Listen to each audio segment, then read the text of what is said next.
Since ancient times, the moon, the planets and the sun have attracted the attention of amateur observers and astronomers alike. Only in the space age was it finally possible to approach these celestial bodies and unveil their physical and chemical mysteries. And although we cannot travel very closely to the sun, space missions have taught us a lot about our own star.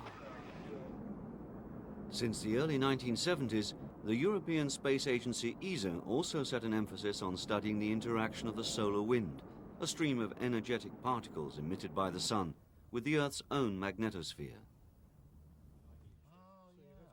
Often in cooperation with NASA, each ESA space mission has been focusing on topical scientific questions. Spectacular findings and basic research have been securing Europe a leading role in this field of astrophysics.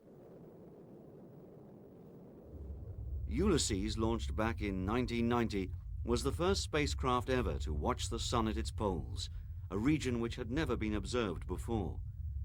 Ulysses has given us the full picture about the seasonal changes in the solar wind. And it has proven that the solar wind creates a huge heliosphere around the entire solar system, which is protecting us from cosmic radiation from outside. This heliosphere corresponds to the Earth's own magnetosphere that is shielding us from the harmful impact of the solar wind.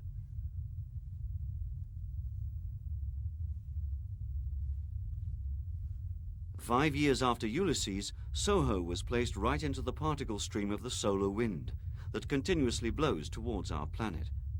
SOHO was the first to look deep under the sun's surface and detected that the sun is a dynamic star, continuously changing its magnetism and behavior. SOHO was launched when the sun was at its activity minimum. Scientists have known for a long time that the solar activity follows an 11-year cycle, which is marked by the number of sunspots on its surface. The maximum of the current solar cycle was reached in 2000-2001. The sunspots correspond to violent eruptions, each ejecting millions of tons of matter in the form of highly energetic particles into space. During 6 years in space, SOHO has observed half a solar cycle, and its expected lifetime in orbit will permit it to complete the entire cycle in 2005-2006. SOHO also observed interesting phenomena like comets falling into the sun, in total more than 100.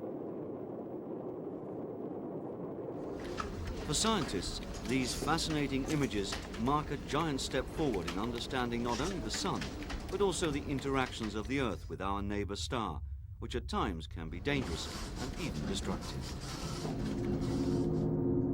What we can observe as a beautiful aurora in the polar skies is a phenomenon created by highly energetic particles that can also paralyze satellites, power stations, and electronics on Earth.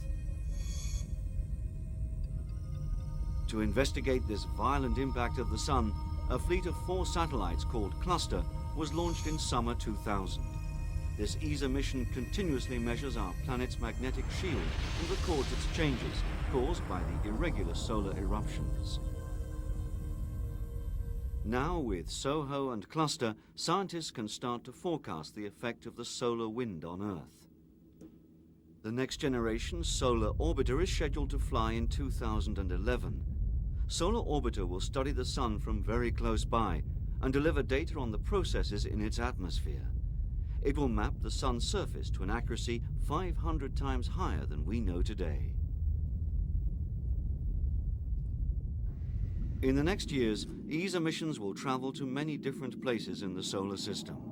ESA's Rosetta mission will be launched in 2003 and accompany a comet for 2 years, studying it in all its properties.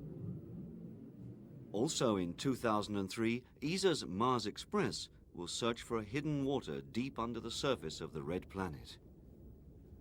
Already since 1997, NASA's Cassini probe is on its way to Saturn, carrying ESA's Huygens lander to descend on Titan, one of Saturn's intriguing moons. Also, the Moon, our closest neighbor, will have a first European visit as early as 2004. The orbiter will be packed with the most advanced lightweight instruments and equipped with electric solar propulsion the most efficient way to travel through our solar system. The Smart 1 mission to the Moon will be the first orbiter traveling through space using only sunlight as a source of energy.